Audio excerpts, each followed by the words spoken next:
विश्व शांति ध्रुवम ध्रुवा, इसका मन में ध्यास लेते हुए जिन्होंने MIT विश्वविद्यालय की स्थापना की, उसी शिक्षण रूपी बीज का आज विशाल वृक्ष हम सभी देख रहे हैं।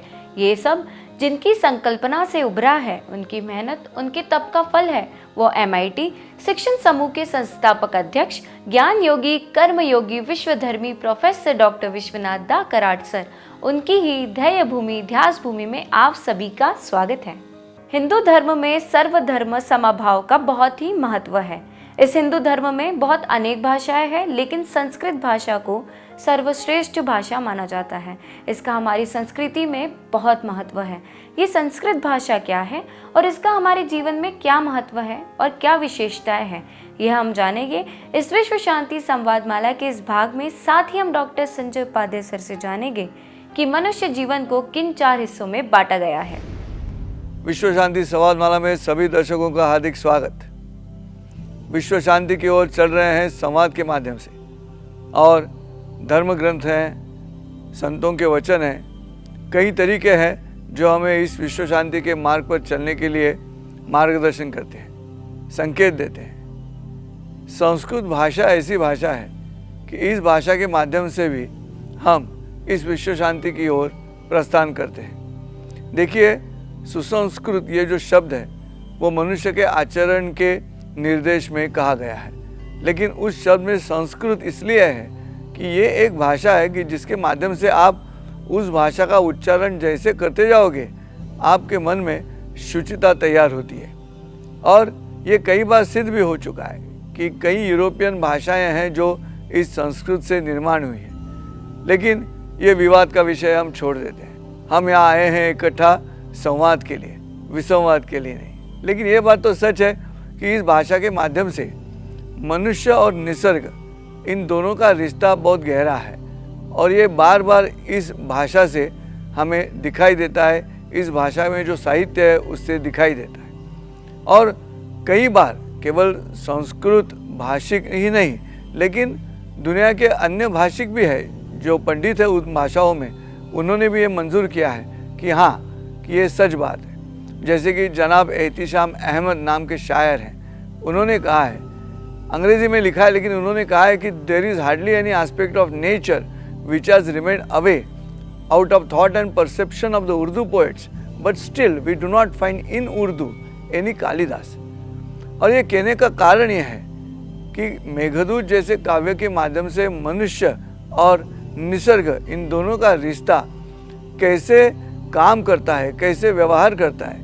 और ये जो संस्कृत भाषा की खासियत है, ये जो विशेषता है, उसके ऊपर हम जितना ध्यान देंगे उतना मनुष्य के जीवन में मार्गदर्शन करने के लिए ये भाषा उपयुक्त है, ऐसे दिखाई देता है। और इसलिए केवल धर्म ग्रंथ ही नहीं, मतलब जीवन ग्रंथ ही नहीं, संतों के वचन ही नहीं, लेकिन जो सुभाषित हैं संस्कृत के, वो भी मनुष्य के जीवन में मार्गदर्शन करते हैं, अच्छी तरह से मार्गदर्शन करते हैं। जो दुर्बल है उसका विनाश अटल है, ये कहने के लिए वचन उपलब्ध है, सुभाषित उपलब्ध है। अश्वम नैव गजम नैव व्याघ्रम नैव च नैव च आजापुत्रम बलिम दद्यात् दैवो दुर्बल घातका, इस तरह के वचन हैं। परोपकाराय पुण्याय पापाय परपीडनम, इस तरह के वचन हैं। और इसलिए विश्व शांति संवाद माला में आपसे जब वार्तालाप कर रहे हैं तो इस सुभाषित माला का भी आधार हम लेने वाले हैं।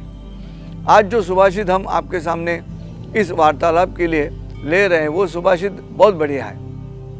वो सुभाषित आपके सामने प्रस्तुत करने के पहले मैं आपको ये कह देता हूँ कि मनुष्य के जीवन के भी 4 हिस्से किए गए हैं। अलग अलग विषय है, जैसे 4 वर्णाश्रम है या 4 केवल आश्रम है। ये जो 4 आश्रम है, ऐसे क्यों विभाग किए गए हैं? तो मनुष्य के शरीर की जो वृद्धि है, उस शरीर वृद्धि के साथ एक एक आश्रम तैयार किया गया है। बहुत अभ्यास करके, बहुत संशोधन करके ये तैयार हुआ है। और इसीलिए जो पहला आश्रम कहा गया है वो है ब्रह्मचर्य आश्रम। शरीर जब तक पूरी तरह विकसित नहीं होता, तब तक जो आश्रम है उसे ब्रह्मचर्य कहा गया है। और दूसरा जो है जो युवावस्था में जाने के बाद जो है वो गृहस्थ आश्रम कहा गया है। फिर तीसरा जो है गृहस्थाश्रम के बाद वानप्रस्थाश्रम, और उसके बाद आखिर में जो चौथा है उसे कहा गया है संन्यासाश्रम। अब ये क्या है संन्यासाश्रम? यानी ज़रूरी नहीं कि आप कफनी पहनो और चले जाओ। ये वृत्ति की 4 स्थितियां हैं। जो बाल्य वृत्ति है या ब्रह्मचर्य की जो वृत्ति है, उस समय क्या करना है, गृहस्थाश्रम में क्या करना है, वानप्रस्थाश्रम में क्या करना है, संन्यासाश्रम में क्या करना है, ये सभी सूचनाएं हमें सुभाषित के माध्यम से मिलती है। इसलिए सुभाषित माला ये एक ऐसा खजीना है इस भारतवर्ष में कि जिसके माध्यम से आप अपनी निजी जिंदगी में भी शांति से जी सकते हो। आज का सुभाषित यह है जो आपके सामने मैं प्रस्तुत करने जा रहा हूँ, और वो है प्रथमे नार्जिता विद्या, द्वितीय नार्जिता धनम, तृतीय नार्जिता कीर्ति, चतुर्थम किम करिष्यति। देखिए पहले क्या कहा है इस सुभाषित में, प्रथमे नार्जिता विद्या। नार्जिता का मतलब न अर्जिता, क्या अर्जित नहीं किया हमने, विद्या अर्जित नहीं की। अब विद्या कब अर्जित करनी है, उसकी उम्र है, और वो उम्र जो है वो पहला हिस्सा है मनुष्य के जीवन का। जैसे हम कह सकते हैं कि अगर 100 साल की ज़िंदगी है तो 25, 25, 25, 25 ऐसे 4 हिस्से की है। उसमें जो पहला 25 का जो हिस्सा है, जब शरीर वृद्धि की तरफ जा रहा है तब दिमाग तेज है। क्यों दिमाग तेज है? क्योंकि जिज्ञासा जागृत है। जो ज्ञान संपादित करने के लिए मन में जिज्ञासा चाहिए, क्यूरियोसिटी चाहिए, वो उपलब्ध है। और जब वो उपलब्ध है उसी समय आपको विद्या सीखनी है। हम अक्सर कहते भी हैं कि चलो अगर मैं 50 साल का हो चुका हूँ, मैं ये सोचूं कि अब जाके मैं मोटर चलाने के लिए जाऊँ, तो बात उस स्पीड से नहीं बनती जिस स्पीड से 20 साल का लड़का सीखेगा, 18 साल का लड़का सीखेगा। क्योंकि वो जो सीखने की प्रोसेस है, उस प्रोसेस में दिमाग का विचार किया गया है। और इसलिए पहला जो आश्रम है, जो ब्रह्मचर्य आश्रम है, उसमें विद्या संपादित करनी है, विद्या अर्जित करनी है। सुभाषित ऐसे प्रस्तुत हो रहा है कि नार्जिता विद्या, अगर इस पहले आश्रम में आपने विद्या नहीं ली तो क्या होगा। जब विद्या लेनी है उस समय विद्या नहीं ले रहे हो तो क्या हो सकता है, आप अनपढ़ रह जाओगे तो क्या होता है। और ये सुभाषित की एक खासियत है कि किस तरह से आपको समझाएं। और इसलिए मुझे लगता है कि जब हम बच्चों को स्कूल में डाल रहे हैं, अच्छे स्कूल हम ढूंढते रहते हैं कि बच्चों को अच्छी शिक्षा मिले, उसके लिए हम देखते हैं कि चलो यहाँ जाएगा। अगर स्कूल में अच्छी शिक्षा नहीं मिल रही है तो हम प्राइवेट ट्यूशन रखते हैं। क्यों? वो ट्यूशन की बात इसलिए आती है कि वही समय है, वही उम्र है जहाँ उस मनुष्य के देह की जो इंट्यूशन है वो जिज्ञासा की ओर जाएगी।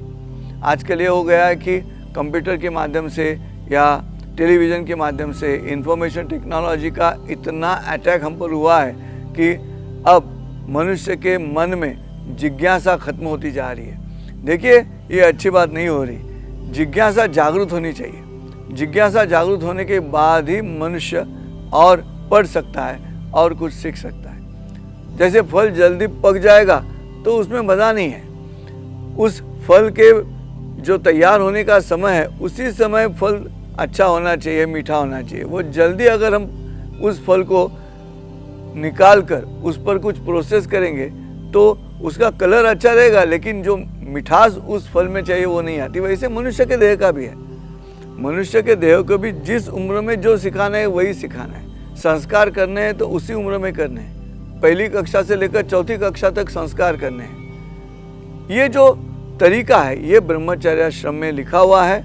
और इसलिए प्रथमे नार्जिता विद्या, सुभाषित ये कह रहा है कि अगर इस आश्रम में अगर आप नहीं पढ़ोगे तो कुछ फायदा नहीं होगा। जैसा कि हमने इस भाग में डॉक्टर संजय उपाध्याय सर के शब्दों में सुना कि संस्कृत को विश्व की अन्य भाषाओं की जननी माना जाता है। संस्कृत का अपना अलग ही महत्व है हिंदू धर्म में।